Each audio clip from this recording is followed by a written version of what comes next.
Ladies and gentlemen, welcome back. My name is Ace and I got more TF2 commentary, bringing you some more sniper gameplay, and I have a bit of a different video because I've cut the end of it. And the reason for that is because my team became very special, to put it lightly, at the end of it. And I just didn't want to show that. It was complete and utter destruction by stupidity. There were two demo men on the enemy team, right-clicking, or at least left-clicking, right-clicking, and that destroyed our entire team.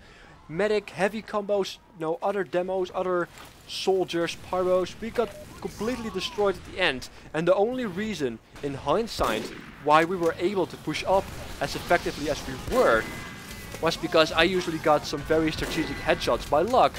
But I got the headshots, which allowed my team to get the edge, even though they are very special, and allowed us to get to the next point slowly but steady. Also, crit pyros that fly towards you are a thing now, even though it was more of a result to the detonating stickies behind him. But still, if a flying pyro goes towards you with crits, it's scary. A flying pyro is scary to begin with, no matter the crits. And this video will be a little bit about counter-sniping. Snipers, basically, specifically snipers. Of course, snipers have a lot of other targets, like medics, for example. But this video will focus specifically on other snipers. And the reason why this is because this is my first life. I have a bit of a second life as well. But in my first life, I get a lot of headshots. I got about 12 headshots, and I find at least headshot kills. And that's kind of nice, I find. 12 headshot kills in one life seems to be very awesome. That's at least decent, at least, in my eyes. As well as some other shots and some more damage I can do, but it only registered 12 headshot kills, which is kind of awesome. And a lot of them were based around enemy snipers that were basically just camping. So I kind of figured it would be a good position or a good time to allow you guys to, or give you guys some tips on, fighting that.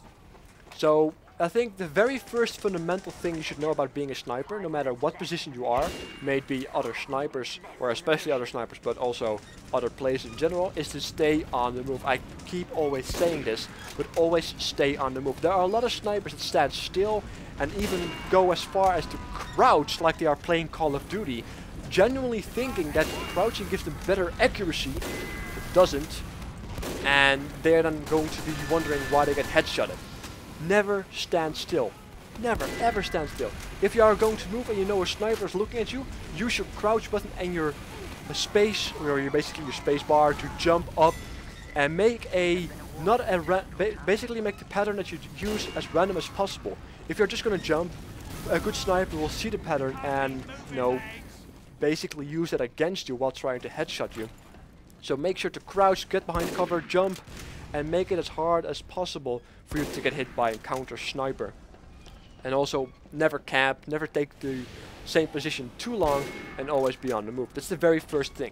The second thing comes down to quick scoping. When it comes down to counter sniping a good sniper, it all is about timing. The faster, the better. And quick scoping, it doesn't get quicker than quick scoping if you want to get a headshot. It just doesn't get quicker than that. And the best way to quick scope is, beside a lot of practice, is using your crosshairs while you're not scoped in, get into the general direction of your target, then scope in, and the closer you get with that general direction, the better, towards their head. Scope in, and then twitch aim, and try to get the shot while you are scoped in, of course. And then, if you miss the shot, get out. Because this actually is a very good segue to the third part. And this is something you will learn the hard way, unfortunately, when you are playing on a lot of servers that are sniper versus sniper based. And this little technique is basically waiting for the enemy sniper to take the shot. Because if you are fighting sniper versus sniper, you know where the sniper is and you know that he's aiming for you.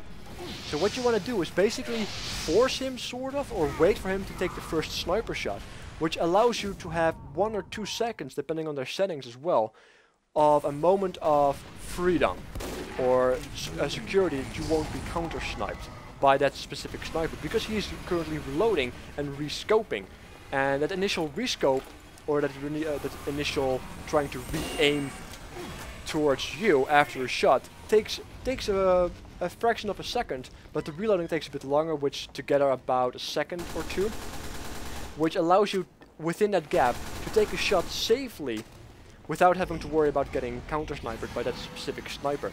And that's a very mean trick that they use in sniper versus sniper maps. But it's very effective and definitely worth using if you know another sniper is aiming for you and he is just a lot better than you or just as good as you.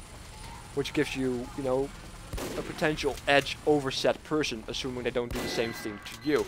Because it does require a lot of high accuracy. Because if both snipers do the same thing and they both miss their shots, you get this infinite cycle of trying to hit each other while the other person is reloading. And that just doesn't work. This only works if you have very high accuracy, because you are putting yourself out there, and if you miss your shot, then you are the one reloading, and that person has the chance to shoot you down. And then, you know, you get that cycle of he misses and you misses, and then... So, I suppose another fundamental thing of being a sniper and getting good headshots is actually, you know, getting the headshot. That's supposedly, or that's supposed to be a very good thing about being a sniper, about being a good sniper, is getting headshots. So, there you go. So those three things are the three fundamentals that I use when I play against other snipers, that I've actually learned from snipers that are way better than me, while fighting them, of course. And also fighting better people is actually a thing that forces you to become better instead of trying to fight people that are not as good as you, because that will mean that you will become lazy perhaps, or not as sharp, which is always a good thing if you are going to play against good people. So I hope this helped you out, guys, just a little bit. Those just small 3 things that may help you or not, depending on how you want to look at it. If you like Sniper to begin with, I also like to point out that I would like you guys to stay followed or stay up to date, depending on all the situations that have been going on regarding my channel. So go towards my Twitter. There should be a link in the description box below. Just like a lot of information in the description box, may it be scripts or HUDs or music, whatever. A lot of people ask me questions when the answers are already posted in the description box, or of course on the right side of my YouTube page. And this is something I would like to stress for every single person that may ask a question towards any YouTuber. Always check the description box as well as the YouTube page of said YouTuber on the right side. There are always a lot of answers found there. May it be software, hardware related, or just HUDs or hit sounds, depending on what you want to know before you actually ask the questions. We put it down there for a reason. It seems a bit silly, or you make yourself look a bit silly if you're then going to ask these questions, even though the answer is already publicly known on a very easy to access spot. Also, google.com. I will catch you guys next time. Take care.